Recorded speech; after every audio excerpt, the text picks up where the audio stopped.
내용을 미리 준비했습니다. 10월 12일 날 연습 영상을 찍기 시작했고 10월 14일로 처음 영상을 올렸는데 지금 여기 시청하시고 계시는 분 중에서 과거의 영상을 다시 복습하고 계시는 분이 계세요. 네. 아마 과거 영상들부터 쭉 보시면은 영 뻘소리를 하진 않았네. 아마 그런 느낌을 가지실 거고 그래 참고할 만한 부분들만 쏙쏙 빼내서 챙기시면 되지 제가 엉뚱한 소리 하는 것까지 참고하실 필요는 없을 것 같습니다. 10월 8일 1일 브리핑 해보도록 하겠습니다. 수동상가 롯데캐슬 74평형 완전 대형평형이죠. 네, 3.4억 워낙 가격이 세기 때문에 3.4억 별로 느낌도 들지 않을 정도입니다.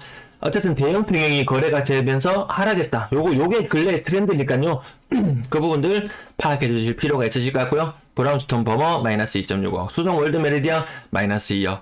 규제 해제 전과 후에 거래들이 뒤섞여 있긴 합니다만 어쨌든 피해가지는 못한다. 대형평형은 괜찮아. 수성구는 괜찮아. 뭐는 괜찮아. 기존관념들, 고정관념들 다 버리시고 접근할 필요가 있을 것 같습니다. 월성 협성 유프라에 많이 떨어지는 모습, 27평형이 한방에 마이너스 2억 떨어지고, 상인역 신일 해피트리도 마이너스 2억. 오늘 제법 많이 떨어지는 거래 건수 제목으로 붙여봤습니다. 이 제목을 붙이는 게 상당히 어렵더라고요. 자, 주간 시외거래 지수 마이너스 0.25, 전세 마이너스 0.31. 지난번보다 낙폭은 취소되었지만, 솔직히 좀 두려움은 더해집니다.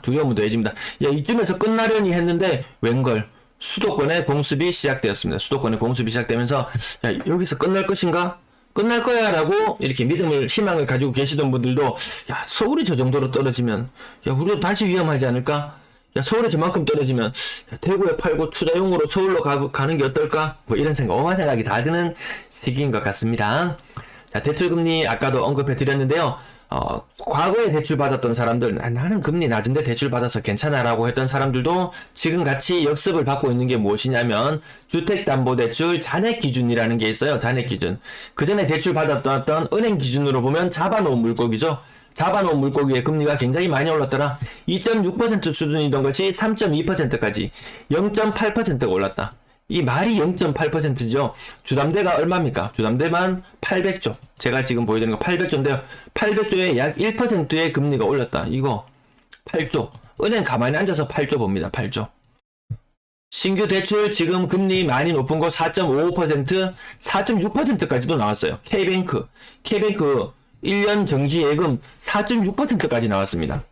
지금 이 4.6%라는 게 얼마나 무섭냐면 신규 주담대보다도 더 높은 금리예요.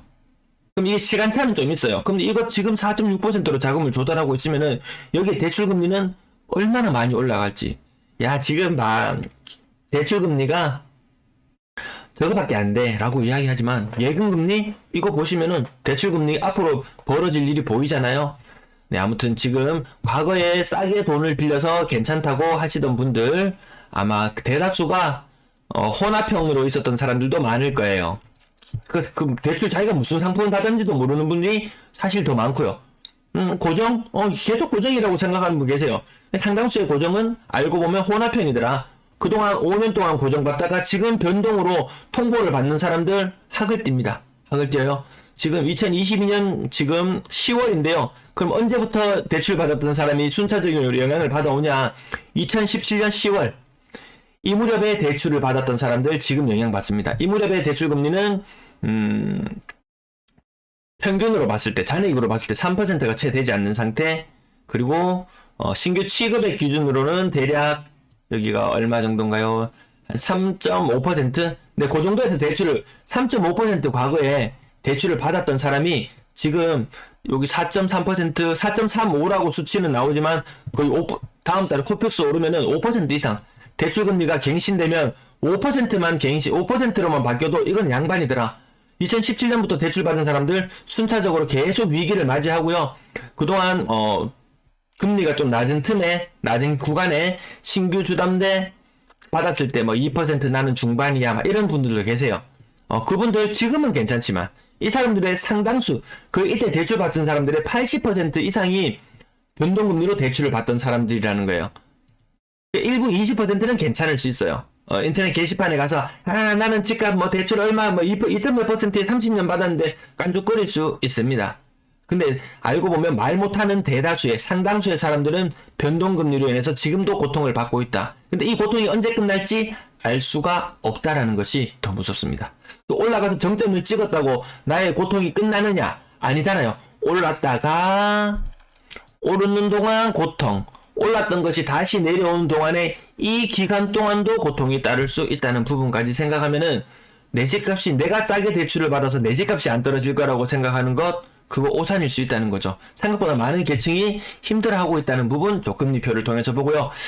야, 미친 거 아니야? 무슨 미분양이 만건이야 라고 이 예측하던 것이 제가 작년 말이죠. 작년 말, 올해 초, 저도 좀 긴가민가 합니다. 거의 지금 한 10개월, 1년 전쯤에, 저걸 작년 말에 예측했네요. 작년 12월 달, 요 무렵에 노란색 선, 요때 예측을 하면서 미분양 물건이 만건을 넘어갈 것이다. 그리고 더 폭발적으로 증가할 것이다. 근데 생각보다 증가를 안 했죠. 근데 아직까지 미분양 수치에 합산 안 된 것들, 그리고 분양이 지연되었던 것들까지 감안하면 실질적으로 지금 만건 넘어갔고요. 또 10월 이후로 분양 물량을 막 밀어낸다는 뉴스가 나오잖아요. 그러면 정말 14,000, 15,000까지도 간다. 건설사 저거 바보 아니야? 이 시점에 왜 분양을 해가지고 미분양 날 것 뻔한데 왜 분양을 해야 하지만 지금 분양 안 하면 늘어나는 금융 부담으로 인해서 시행사 파산 이런 것들이 사건들이 터져 나올 거예요. 건설사 부도 나왔잖아요. 우석건설이든가 월드메리장, 그는 그렇게 가만히 있어도 저절로 무너집니다. 이제 울며 겨자 먹기로 어떻게 갈 수밖에 없습니다. 그러면서 정부에 업소를 합니다. 야, 이거 환매 조건부로 좀 사주면 안 될까? 그런 뉴스도 그저께쯤에 뉴스에 나온 것 같습니다. 자, 이런 예측들, 또 그리고 물량, 매도 물량 이런 것들, 매도 물량은 지금 살짝 증가하다가 주말 동안, 휴일 동안 또 팍 꺾일 거예요. 요 현상을 한 번 더 볼 겁니다. 빅 V 현상 다시 한번 보게 될 것 같고요. 자, 전세 물량, 네가 이렇게 예측했을 때, 이것도 제가 거의 작년 말쯤에 아마 만든 자료 같은데요.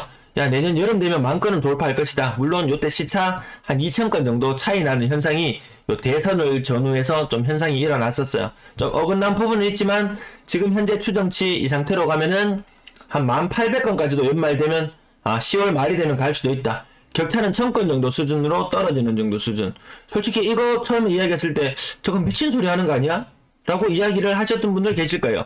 근데 요거 제가 2023년의 전세 물량도 보여드렸잖아요. 지금 이 추세로 가면 2023년의 전세 물량은 2020년의 전세 물량과 나란하게 올라가는데 내년 입주 가구 다들 아시잖아요. 35,000 가구에 입주하는 육박하는 물량이 늘어나면 진짜 이거 천장 뚫고 올라갑니다. 여러분들이 지금 보고 계신 이 만건의 수치 아마 만건은 바닥이었네 요런 느낌이 드실 수도 있을 것 같습니다. 월세 물량도 가파르게 늘어났습니다. 이 전세 물량, 월세 물량 이 같이 늘어나는 것처럼 보이지만 사실 물건 하나를 가지고 전세로도 내놓고 여유 있는 분들은 월세로도 내놓고 이래서 실질적으로 물량은 좀 부풀려지는 효과가 있다. 하지만 저 숫자를 보면 무섭다. 16,300건이 넘어갔습니다. 매물은 좀 주춤하는 경향이 있어요. 서울 지역을 제가 한번 조사를 하다가 보니까 서울 지역은 매물은 정점을 찍고 올라갔다가 매물은 좀 줄어들었어요. 하지만 전세나 월세는 정말 노박으로 계속 올라가고 있더라. 이런 모습들 볼 수 있었어요. 대구도 지금 아까 좀 전에 보셨겠지만 매물이 조금 감소하는 현상 또 나타날 수도 있습니다. 감소하는 물량 이 가격에는 못 팔겠다 하면서 조금 감소하는 현상, 주춤하고 감소하는 현상 나타날 수는 있지만 이 임대 매물의 압박은 너무나 심하더라. 자, 분양권 매물 전주에 3,479건, 이번 주에 3,597건. 지난주에도 분양권 거래는 제법 이루어졌었거든요. 그럼에도 불구하고 지난주 대비 분양권 매물이 118건이나 늘어났더라. 3,597건이면요. 이게 어느 정도 수준이냐면은 대구가 규제 지역에 묶이기 전에 제가 숫자가 보이는지 모르겠어요. 요거 관심 있으신 분들은 동네별로 한번 살펴보시면 될 거예요. 어느 지역이 늘어나는지, 동구 지역 이런 것도 좀 많이 늘어나고 있죠. 동구 지역 많이 늘어나고 있고, 관심 있는 지역들 살펴보시면 될 것 같고요. 요 수치를 보시면은 지금 3,597건이라는 것이 2021년에 규제 해제 전매 해제되는 단지들 폭발적으로 늘어났어요. 전매 해제 6개월 만에 1년 만에 이렇게 전매 해제되는 기간이 있잖아요. 그 기간 지나면서 분양권 매물이 폭발적으로 늘어났을 때 그때 개수가 요거예요. 그 이후로 전매 해제되는 단지들 없거든요. 잘 없거든요. 왜냐하면 광역시 지역이 조정대상 지역으로 묶이면서 전매 해제되는 단지들이 없어짐에도 불구하고 없어지면서 매물수가 일부 소진이 되면서 매물수가 쫙 줄어들어서 2,000건 아래까지 분양권 매물 개수가 줄어들었어요. 근데 지금은 전매 해제되는 단지 있나요? 전매 해제되는 단지 없죠? 없어요. 그럼에도 불구하고 매물이 연초 대비 거의 2배 정도로 늘어납니다. 이 중에서는 이 숫자가 지금 3,500으로 적어 보여서 그렇지 이 기간 중에 이 꿀렁임들이 있어요. 이 기간 중에 꿀렁꿀렁 하는 기간들이 하나씩 보일 때가 있어요. 물론 이때 순수하게 매물이 감소했을 수도 있어요. 하지만 입주를 하면서 분양권이던 것이 분양권이 아닌 상태로 일반 매물로 바뀌면서 분양권 매물이 줄어드는 것도 있거든요. 그것까지 감안해 본다면 이거 정말 입주 한 개도 안 하고 했었다면 분양권 매물 5,000개 이상일 수도 있는 그런 상황인 거예요. 이 차트 단순하게 보이지만 굉장히 많은 해석을 할 수 있는 그런 차트입니다. 왜냐하면 지난주에 조사했을 때 전주 대비 매물이 125개 감소를 했는데 그때 보니까 몇 개 지역들 입주를 했는 지역들이 한 3군데 있었어요. 제가 지금 정확히 어느 지역인지 모르겠는데 지난주 영상 보시면은 파악하실 수 있을 거예요. 그래서 실질적인 지금 매물은 5,000개 수준일지도 모른다. 장난 아니죠. 근데 이 와중에 두류자이 완판 이런 이야기, 이 이야기는 나중에 할게요. 너무 길어지면. 거래량 30건 정도 신고되었고요. 직거래가 많더라. 그리고 9월 지금 신고되는 거 일평균 27건 정도 거래 수준 되고 있기 때문에 지난달, 지지난달 크게 달라지는 것이 없더라. 수성구가 일부 약간 거래가 늘어나긴 하지만 큰 변화가 없더라. 수성상가 롯데캐슬 74평이요. 74평이 어느 정도인지 가늠이 안 되시죠? 자, 가격 19억 5천까지 갔던 것이 대략 한 17% 정도 하락하는 모습. 브라운스톤 버머 2건의 거래 신고 있었는데요. 잠깐 요거 지금 수성상가 롯데캐슬 같은 경우는 규제 해제 이후에 거래 건수였고요. 자, 다른 지역들 규제 해제 이전에 버무동 브라운스톤 같은 경우에는 25% 혹은 20% 정도 하락했는 모습 보이고 규제 해제 이전에 수성구 수성월등 메르디안 거의 30% 가까이 되나요? 이 정도면 30% 가까이 하락했습니다. 수성구도 예외 없더라. 봉도동 효성타운 1차 47평형 대형평형도 하락하더라. 수성하늘채 르레브 30평형 수성하늘채 가격이 워낙 르레브 가격이 하도 제각각이라서 요거는 좀 정상 거래 가격으로 보입니다. 거의 한 30% 정도 하락하는 모습. 그 다음 수목원 서안이다운 101제곱미터예요. 4억 4천. 순간의 선택이 평수를 바꾼다. 불과 한 1년 전까지만 해도 요거 101제곱미터가 아니고 84제곱미터의 가격으로 생각했을 수도 있습니다. 고점 대비 30%. 수성하늘채 르레브 요 가격이 좀 제각각인데요. 얘는 32평인데 좀 전에 보셨던 30평형보다 가격이 더 싸더라. 얘는 보면 직거래고요. 좀 특수한 거래 건수들이 좀 있긴 있어요. 그래서 여기 가격은 좀 잘 알지를 못하겠습니다. 자, 장기동 영남 네오빌 주상 복합숲에 같이 둘러싸이는 곳. 같이 가격 상승 효과를 굉장히 많이 누렸습니다. 5억 5천까지 갔다가 30% 정도 조정받는 모습. 월성 휴폴에 요거 좀 사람들 충격을 받지 싶어요. 27평의 가격이긴 합니다. 하지만 30% 이상 하락하는 모습. 상인역 신일 해피트리 요것도 좀 충격을 받을 수도 있어요. 5억 5천까지 갔던 것이 3억 4천 수준으로 2억 정도 빠졌다. 거의 한 35% 정도 빠지는 모습이잖아요. 그렇게 본다면 영남 네오빌과 상인역 신일 해피트리 요 두 개를 놓고 비교해 본다면 저는 여기를 조금 더 선호할 것 같은 느낌이 들어요. 저는 개인적으로는 그러합니다. 자, 다른 지역들 화창 센트럴파크 20% 정도 하락하는 모습. 월배 2차 아이파크 59제곱미터 이것도 3억 선을 지킬 것인가 못 지킬 것인가. 왜 84제곱미터의 어제 거래 가격 직거래긴 했지만 3.8억에 거래되는 거 보셨죠? 야, 직거래니까 싸잖아 라고 말하지만 괜찮은 층수의 매물이 4억에 나와 있어요. 근데 나온 지 며칠 지난 것 같은데 아직 손대는 사람이 없더라. 그럼 3.8억의 직거래가 굉장히 싼 것인가? 또 그렇진 않지 싶어요. 월배 2차 아이파크 요 가격을 통해서 한번 아까 중위 가격 한 4억짜리 있는 물건 다시 한번 살펴보겠습니다. 아까 주택구입부담지수 공부했던 것을 바탕으로 해서 영남 네오빌 가격 한번 살펴보시면은 자, 4억까지 갔던 것이 3억으로 떨어졌다. 25% 정도 떨어졌다. 요거 과거로 돌아가기가 좀 힘드네요, 지금. 요 가격들을 요 가격을 놓고 주택구입부담지수에 한번 가격을 한번 넣어서 계산을 해 보신다면은, 아직 좀 더 떨어질 수도 있겠는데. 지금 25%밖에 안 빠졌다고? 최고 40%까지 빠질 수 있다고 하는데, 조금 빠른 느낌이죠. 근데 뭐 나중에 또 뭐 가격을 회복한다고 믿으시는 분들은 또 기다리면 되죠. 잊고 살아도 한 방법이 되는데 자꾸 숫자를 들여다보면 괴로움만 좀 가중되는 것 같습니다. 20% 이상 하락하는 모습 보여주고 있고요. 자, 그 외에 월성 보성, 요것도 오래된 아파트. 자, 가격 3억 5,900까지 갔던 것이 1억밖에 안 떨어졌지만 이거 하락 비율은 30% 되잖아요. 뭔가 30에 자꾸 키 맞추기 하려는 거 있죠. 이 상승을 이야기하는 사람들 이렇게 올라갈 때 야 누가 올랐으니까 우리도 키 맞추기로 같이 가자라고 이야기했듯이 가격이 내려갈 때도 같이 가자 이렇게 하는 현상들이 있다라는 거죠. 지금 어쨌든 뭔가 하락이 좀 멈춘 듯한 느낌은 들지만 후발주자들이 같이 하락에 동참하고 있는 그런 시기. 자, 서울에 어떤 변화가 일어날지가 또 지방 부동산 시장에도 또 영향을 미쳐올 것 같습니다. 명곡 미래빌 근래 좀 외곽에 있는 지역들 가격이 많이 빠진 상태로 거의 이거는 40% 가까운 하락이라고 봐도 될 정도로 가격이 많이 빠진 채로 거래가 되고 있습니다. 좀 심각한 거는 아직까지 기존주택 처분 조건을 해놓고 입주를 해야 되는데 기존주택을 처분해야 되는지 아닌지 그 매도 계약을 해야 되는지 안 해야 되는지도 아직도 모르는 분이 계시고 그거 뭐 나중에 신축 그거 포기하지만 되지 뭐 어떻게든지 해주겠지 뭐 하고 이렇게 기다리는 분들도 계신 것 같아요. 사태는 정확하게 판단을 하고 그 다음에 뭐 대응책은 개별로 또 세워볼 필요는 있을 것 같습니다. 건당 거래대금 10월달 우선 올라갔습니다. 아까 비싼 아파트 명건 거래되면 확 올라갑니다. 요것도 물론 하나의 참고 자료가 됩니다. 건당 거래대금 올라가는 거 매수를 할 때 하나의 투자 관점이 될 수 있습니다. 하지만 거래량이 받쳐주지 않는다면 여러가지 조건들이 다 교집합이라 그러나요? 이 독립적인 조건들이 만났을 때 여러 조건들 나는 최소한 거래량은 볼 거야. 아니면 나는 가격이 어느 정도 하락했는지 볼 거야.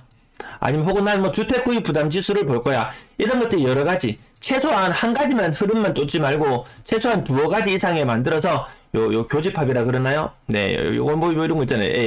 A, B, C. 이 합집합 이거 너무 오래돼서 이게 엉뚱한 길로는 세지 않겠습니다. 네. 자, 요런 것도 6억 미만도 볼 필요가 있다. 자, 그 다음 6억 이상 비율을 볼 때는 신고가와 그리고 비율 증가까지 봐야 되는데 신고가가 터져 나오지 않죠. 6억 이상 하락하는 거래들만 나타나고 있습니다. 구군별 거래량 살펴보시면요. 지금 껌딱지처럼 붙어있는 10월의 거래량 마지막에 보이는 파란색을 한번 살펴보시면 수성구가 9건이나 되더라. 수성구가 벌써 9건이나 되더라. 달서구가 12건인데 수성구가 9건이나 되더라. 야, 수성구 거래가 좀 늘어났네. 이렇게 이야기할 수 있겠죠. 근데 저 정도 늘어나는 거 의미 없네. 이렇게 이야기할 수도 있을 것 같습니다. 분양권 거래량 14건 중에 1건. 분양권 거래량 근래 꽤 이루어지거든요. 그럼에도 불구하고 전주 대비 분양권 매물이 100개나 늘어났다. 굉장히 많이 늘어난 걸로 볼 수 있습니다. 뉴스에 한번 언급됐잖아요. 뉴스에 한번 언급됐잖아요. 요 시점에 뉴스가 나왔어요. 대구에 뭐 분양권 거래가 늘어나고 있다. 사실 분양권 거래가 늘어났다가 줄어들고 있는 추세였거든요. 어떻게든지 꺼진 불씨를 한번 살려보자. 그런 식으로 저는 해석을 해봤고요. 분양권도 직거래 비율이 너무 높아. 직거래 비율이 굉장히 높습니다. 자, 신세계 빌리브 프리미엄 가격 신고가 한 건 나왔어요. 40층에 104제곱미터. 이것도 옵션에 따라서 가격이 제각각이라는 이야기도 있고, 아무튼 신고가 한 건 보이고요. 수성구 레이크 프리죠. 가격 6억 8천. 리버센트 6억 6천. 힐스테이트 감사함 5억 9천. 고점 대비에는 1.6억. 얘 이제 입주 시작하나요? 아마 그쯤 된 것 같은데요. 자, 나머지 5.8억. 가격이 살짝 올라간 듯한 느낌 조금 들죠? 이게 한창 때 떨어졌을 때는 그 전에 한 5.4억 하던 것이 규제 해제가 되면서 5.6억 정도까지 올라갔다가 근래에 들어서 5.3억 정도 수준까지 거래가 되었던 것이 규제 해제 이후의 모습인데요. 뭔가 살짝 올라간 듯한 느낌 살짝 드네요. 미미하게나마 좀 그런 느낌 살짝 있습니다. 자, 거래 건수 14건. 관심 있는 지역에 있으시면 가격 살펴보시고, 서구 지역 지금 거래가 몇 건씩 근래에 들어서 이루어지는데요. 자, 이게 원하시는 가격들이 나오는지, 뭐 무피의 매물들 이런 것들이 일부 보이기도 하더라고요. 전세 거래량 오늘 62건 많지 않습니다. 매매 거래 30건, 전세 거래 30건, 1대 2대 1. 그럼 월세 거래 30건 정도 나올까요? 월세 거래는 더 많거든요. 지금 8월달에 거래가 1300건 정도 수준으로 확정이 되었는데요. 요거 나중에 거래 건수 보정이 되면 20% 정도 더 올라갑니다. 그럼 1300에 20%, 260건 정도 하면 1560건까지 올라간다면 예년보다 높은 수준의 거래. 왜 그렇게 추정하냐 보니까 거래 확정되었을 때는 여기 5월 거래량 1273건으로 확정했어요. 근데 시간이 지나고 보니까 5월의 거래량이 제가 1273건이라고 확정을 다 지었는데 나중에 뒤늦게 신고되는 건수들 때문에 1597건으로 늘어나더라. 이 비율이 대략 25% 정도. 25% 정도? 지금 6월의 거래량은 18% 정도 증가했고 7월의 거래량은 19% 증가했는데요. 9월의 방송도 종료되고 나서 5% 정도 증가했어요. 그러니까 지금 나오는 전세 거래량이 확정이 아니더라. 시간이 지나면 좀 물량은 더, 거래는 더 늘어나더라. 이거 정말 정부에서 똥볼 찬 거예요. 임대차 3법, 전월세 신고제 3법, 지금 2법이죠. 이 3법 최종 완성은 전월세 신고제. 제가 말씀을 계속 드리는데 전월세 신고제가 제대로 되어가지고 지금 전세 거래량이 지금 현재 신고되고 있는 수치보다 엄청나게 높게 나오면 이 숫자들이 지금 9월달 1006건인데요. 정상적으로 신고가 된다면 요거보다 한 30% 정도 더 신고가 된다면 지금 거래량 1300건 나오잖아요. 그러면 야 아직까지 신고일수 10월 8일밖에 안 됐는데 벌써 전세 거래가 1300건이나 신고가 되었습니다. 여러분. 벌써 작년 수준의 전세 거래량은 훨씬 뛰어넘고 예년 평균 수준까지 왔습니다. 야 이거 월말까지 간다면 전세 거래량이 1700건 1800건 되지 않을까요? 과거보다 확실히 많은 전세 거래량이 지금 흐름을 보여주고 있습니다 라고 제가 브리핑을 해드렸다면은 아마 전세 시장 지금 불안불안하네, 빨리 전세 계약해야 되는 거 아닌가, 전세 금액이 올라갈 건 아닌가, 이런 불안감을 느낄 수도 있었는데 원희룡 장관 큰일 했습니다. 네, 전월세 신고제 1년 유예해줬잖아요. 원희룡 장관 큰일 하면서 정부가 똥볼을 차면서 전세 시장은 너무나 평온해지고 너무나 안정적으로 바뀌어가더라. 네, 장관님 감사합니다. 자, 가격 앞부분 좀 길어졌는데요. 억 단위로 떨어지는 거 얘는 동그라미만 치고 그 전날도 설명을 했었는데요. 비싼 아파트 이거 돈도 어떻게 돌려줍니까? 3.7억. 제가 뭐 부자 걱정하는 거 아니라고는 하지만 걱정 안 해도 되겠죠? 각자 살 길 찾아가시겠죠? 네, 나머지 억 단위로 하락하는 것들 많이 눈에 띄고 있습니다. 전세 가격을 통해서 매매 가격의 흐름을 예측해 볼 수도 있고, 전세 가격이 지금 어느 정도 수준이 적정한 것 같다, 이런 부분도 예측할 부분들이 많이 있습니다. 생각보다. 그 부분들은 제가 영상에서 띄엄띄엄 매번 똑같은 이야기를 말씀드릴 수는 없으니까 띄엄띄엄 말씀드리니까 중간중간에 한 번씩 뒷부분까지 영상 앞부분만 보시고 그만두는 분들도 많으세요. 생각보다. 아마 모든 대다수의 영상이 저도 시청할 때 그러한데 다른 분들도 마찬가지실 거예요. 그래도 뒷부분까지 한 번씩은 볼 필요가 있다. 한 달에 한 번 정도는 나는 매매만 관심 있어 하는 사람들, 매매만 봐서 되는 게 아니잖아요. 매매나 전세 흐름 아니면 월세 흐름, 이 모든 것들이 매매 가격에 영향을 미치는 상태이기 때문에 네, 꼭 살펴볼 필요가 있습니다. 월성 3정 신축 2억 3천 뭐 요런 모습, 아니면 성당 태양 아너스 메트로, 요거 성당동 성당못역 성당문역 인터넷 그 인근에 있는 것 같은데요. 요도 2억 4천. 요 정도 전세 가격이면 매매 가격은 어느 정도 될 것이다? 뭐 70%? 매매 가격 대비 전세 가격이 70% 정도 수준? 그렇게 맞춰지는 경향이 있잖아요. 또 오랜만에 계산을 한번 해볼까요? 자, 월성 3정 그린코어로 계산 한번 해보겠습니다. 얘가 만약에 매매 가격이 지금 괜찮은 층 가격이 한 5.5억 정도 나오는 게 있어요. 얘 70% 하면 얼마인가요? 70%. 오늘 계산, 오늘 갈게요. 오늘 준비한 부분이 너무 많아서, 뒤늦게 신고되는 건수들을 보니까 전세 거래가 그렇게 많지 않더라. 오히려 월세가 더 많이 신고되더라. 초록색 선이 제가 처음에 봤을 때 숫자가 점점 수치가 낮아지면서 아래쪽으로 차트가 점점 내려오는 느낌. 전세 거래보다 월세 비중이 높아진다는 것을 의미하고요. 평균 전세 가격 계속 빠지는데, 다음 달에 코픽스, 다음 달 아니네요. 이번 달, 지금 한 일주일 정도 있으면은 10월 중순이 되면 코픽스 금리가 발표납니다. 지난번에 너무 조금 올렸는데, 이번에 정말 큰 금리 인상 맛보면은 이거 더 떨어질 수밖에 없다는 부분, 전세 거래량 줄어드는 가운데 요층이 두터워진다. 요층이 두터워진다. 1억 미만보다 1억에서 3억짜리 물건의 층이 굉장히 두터워진다라는 부분 계속해서 살펴보고 계시고요. 4억 이상 거래량 줄어들고 있다는 부분, 요게 10%가 언제 무너지나 저희 계속 노려보고 있었잖아요. 일단 9월은 거의 4억 미만의 비중이 10% 무너질 것 같습니다. 옆으로 또 선을 그어서 얼마나 더 떨어질지 정말 2017년 이맘때도 4억 이상 비율이 7, 8% 되었는데 정말 그 수준까지 집값도 그 수준까지 돌아간 곳들이 많이 있잖아요. 부산 분들은 야 집값 많이 떨어진다 하면서 2017년 수준까지 갈 거야 라고 이렇게 예단하시는 분들 계시는데요. 대구는 이미 왔다. 물론 모두는 아니지만 일부 아파트들 이미 2017년 가격 구경하고 있다. 그 왜 그러냐면 2017년, 18년, 19년 가격들이 좀 비슷하잖아요. 대구 아파트 월세 거래량 조금 더 많은 형태, 월세 가격은 뭔가 좀 꺾인 듯한 흐름, 월세 보증금은 작년보다 낮은 수준, 임대 거래량 올라간다 하지만 6월에 거래량 이미 많이 올라갔거든요. 지금 올라갈 만큼 올라갔어요. 한 두세 달 지나면은 뒤늦게 신고되는 건들 다 신고되거든요. 야 수상하다. 거래량 많지 않다. 하지만 최근 10월 접어들어서의 전체 거래량은 비교적 많은 편이기는 조금 늘어나는 추세이긴 했습니다. 댓글 잠시 살펴보고 조금만 쉬었다가 할게요. 네, 김영구님 반갑습니다. 이매년 성남님 반갑습니다. 스카이라인님 네 오셨군요. 네, 네 윤정은님 무섭나요? 민경이님 주류자의 분양 다 되었나요? 나중에 뒷부분에 대구 파트에서 말씀드릴게요. 아마 그때까지 안 계시겠죠? 네, 이여사님 네 반갑습니다. 또 오셨군요. 시간속으로님 대구는 많이 힘드네요. 부산은 아직 안 떨어졌는데 부산도 아마 체감하실 거예요. 뭐 대구는 지금 몇 주째인가요? 47주째 하락인가요? 부산은 이제 뭐 14, 5주 하락? 주간 실거래 지수상으로는 그러한 것 같습니다. 네, 그린그린님 네 반갑습니다. 꽃남님 네 안녕하세요. 네 부산 지역 보면은 생각보다 차트들이 개별 아파트들 몇 개 찾아서 제가 좀 찍어보는데 차트들이 요런 차트들이 많아요. 이미 요런 차트들 많이 있습니다.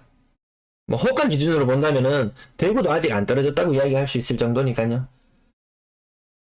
뭐 수억씩 떨어지는 경우 부산에 많이 나옵니다. 서울에 있는 유행을 굉장히 빨리 따라가는 그런 느낌 들더라고요.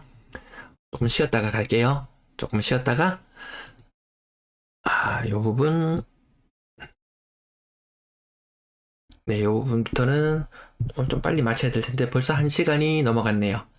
네, 잠깐만 한 5분만 쉬었다가 네 나가실 분들은 또 나가시고 시간 나중에 재방송으로 또 보시면 되니까요. 네 수정백곰님 네 감사합니다. 수정백곰님 댓글에서는 한 번도 못 배웠던 것 같은데 근데 여기 뭐 다른 분들은 제가 여기 영상 아랫부분에 댓글을 남겨주시는 분들 있으시면 제가 웬만하면 좀 기억하려고 노력하는데 네 수정백곰님 네 고맙습니다.